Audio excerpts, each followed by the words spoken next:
Hey, what's going on? Parents, welcome back to another edition of Teenager Tuesday. I'm here with the one and only Nathaniel Stuckey or Nate Stuckey. Either one. Either one. Honestly. Either one. What's up, y'all? Yeah, a lot of parents, you may not know Nate before. You have met him before. He's a student pastor at our Prosper campus. P-Town. Yeah, what's up? Welcome, dude. Welcome to thanks, the Parent man. Podcast. Yeah, excited to be here. We are at the beginning of the summer. So what we want to do is for the next 2 weeks, Nate and I are going to give you some strategies that we think could help set up the summer to best to win. We want to set up your summer to win. We want to give you some strategies on it and obviously kind of take some of this and tweak it and kind of make it your own as well. Yeah, absolutely. Yeah, so one thing before I do, this quote by Reggie Joyner. If you don't know Reggie Joyner, incredible resources for the family. Look him up, Orange Curriculum.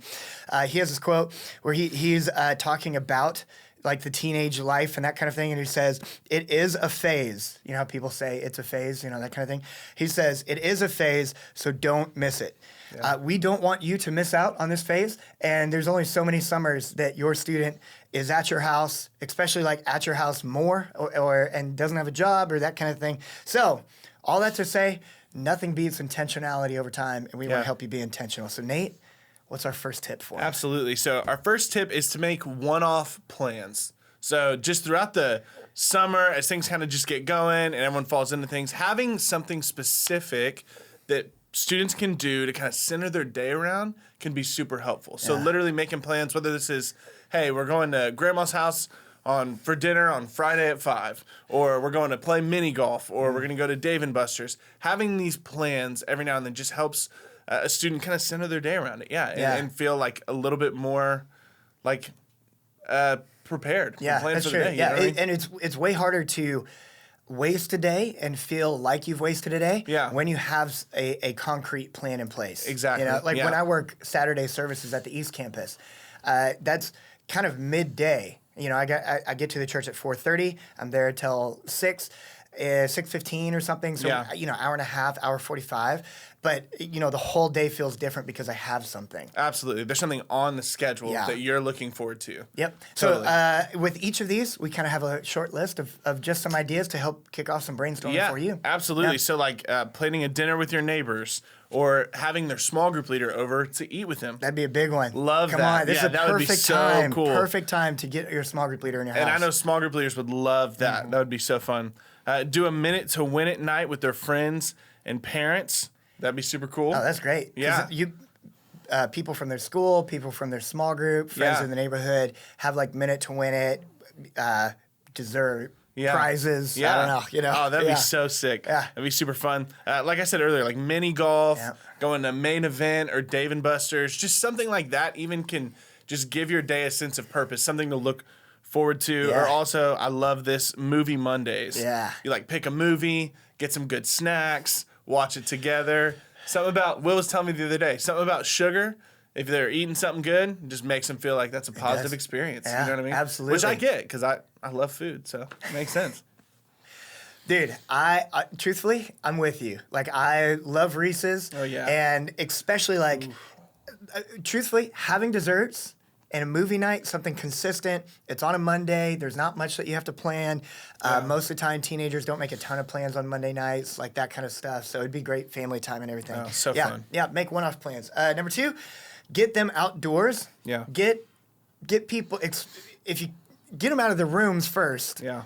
And then get them outdoors. Depression, just scientifically, just studies, depression is much more likely to set in or to stay set in when the more we're in the place that we sleep. It's like a very strange thing. Yeah. Or there's this one study you can read called Hug a Tree.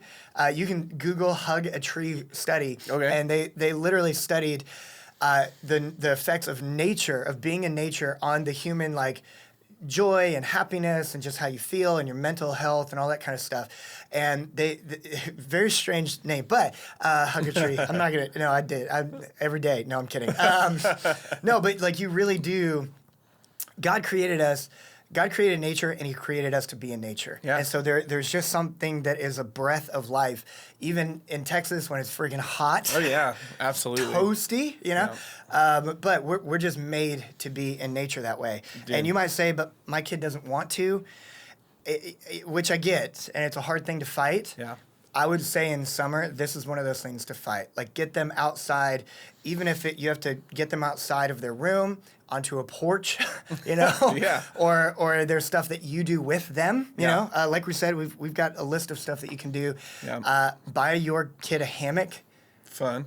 Buy him a I hammock. love my hammock. Yeah. It's really so fun. Go find a shady place. Yeah. Not like dangerous, but like shaded. Set up. Yeah, not shady. No, Don't put a no. hammock in like a shady place. Take a nap. You know, one thing that I've done, I've actually done this with teenagers before during the summer. Okay. Is we went to a Target and we bought kites and we went kite flying, and it sounds like that's for little kids. Yeah, nobody ever does that as adults and teenagers. So it was actually a ton of fun. It was a blast. That's awesome, Yeah, man. it's great. Make s'mores at night. Buy super soakers and water balloons and have like a backyard fight. Oh, that'd be so fun. Yeah, get some neighbors. Plus, if you're mad at your kid, just fill up a ton of water balloons. Oh, yeah. Aim at them. Just you know? take it out on them. Yeah, but right at with their a head. water balloon, Yeah. which won't leave, won't hurt them. Yes. Yeah. Ultimately. Make kidding. tie-dye shirts. Get them with you Yeah. when you garden. Yeah, that's cool. Make them do it with you. Yeah. You know, my fiance, she talks about how her mom and dad would wake them up on Saturday mornings. Saturday mornings once a month, and it was yard work day. And she was like, a lot of times we hated it, but looking back, like we actually did love that time. And Yeah. they got lemonade, and they ended up eating lunch together, and it was awesome. So Dude, I can get totally them outside. I can relate to that even. Really? Like growing up, it was just doing yard work with my dad. And back then I was like, Dad, like I don't want to do this.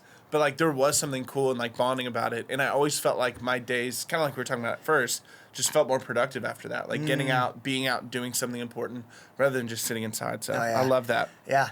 That's And good. speaking of that, as like a kind of schedule thing for the day. Yeah. Our last thing for today. Yeah, is coming up with a consistent schedule. So this is probably really hard in the summer because it feels so relaxed and flexible, and there's always a lot of just a temptation to just like fall back, do kind of whatever. But I think that it's so important to come up with some things that are consistently on the schedule, Yeah. even if it's just going to church every weekend or whatever. Having something that they know is coming every single week gives them something to look forward to, and also it's a great time to enforce or like help reinforce things that are important to you as a family, should be important to them, because Yeah. the more something is consistent, Yeah. the more we'll see it as relevant and Oh, yeah. important Yeah. as people. Yeah, So well, I think it'd be and super cool. People, we thrive in rhythms. Yeah. We just do. And when kids are younger, we stick to those rhythms. Yeah. You know, like parents are getting their kid to bed and nap at this time. And as a teenager, it looks different in middle school and high schooler. But man, it is no less valuable for them to have that kind of consistent schedule. Yeah, absolutely. So we wrote down a couple of things. One, I just mentioned, attend the same church service. Like going Yeah. at the same time every week just shows that consistency. Yeah. Or if you have a middle schooler, we do middle school groups on Sunday mornings, like having them there every week to see like this is something that matters. This is something that's important. Yeah. I love this one. Having Okay. a consistent wake up time in the morning. Yeah. I So- think that's bigger than most people think. Oh yeah, absolutely. Yeah. And it seems like it would be super hard, but like this doesn't have to be at 6 a.m. Yeah. Like literally just saying, hey, at 9 or whenever you think is right, we're gonna set an alarm to get up at the same time every day. Yeah. There's just something about that rather than just sleeping till whenever you want that once again just gives you kind of an inward sense of I don't know, satisfaction, purpose, like for consistency. Sure. Keeps them in a rhythm. And you might have like a gamer. Yeah. You know, you might have a student who's a gamer and they stay up and it's like 4 a.m., 5 a.m. They're like, Yeah. oh, I stayed up so late. Consistently waking them up by whatever time Yep. could even help them get out of that rhythm because they can't do that during school. Yeah, So for sure. don't let that habit kind of sink in during summer. Yeah, Yeah. that's great. Things as simple as making their bed every morning. Yeah, that's a big thing. Man, when I was young, I would have pushed back on that hard. But looking back on it now, like as an adult, that would just be a little thing that's teaching them an important lesson Yeah. that they can carry for the rest of their life. Yeah. Things like practicing for activities. So if Yeah. your student is in sports or music or art, having like a consistent time every week where they're doing something productive, Yeah. working on something that'll Yeah. help them be better, sure. whatever it is, I think can be super cool. Yeah, consistency is like a huge part of this. Yeah. Quickly, the last two is spending time with family, and whether that's extended family or face-to-face family, like make that a consistent movie Mondays, Yeah, kinda what we whatever were talking that about is. in the first one. Yeah, exactly. That's all for today. Those Yeah. are the three things. Yeah. Next week, we got three more to hopefully set up your summer to win. Yeah. And so signing off today, Nate, you don't know this, but Okay. we sign off every single week to Okay. an encouragement, and it goes like this. You can do this. You're not alone. God is with you, and so are we. Have a Love great it. week. See y'all.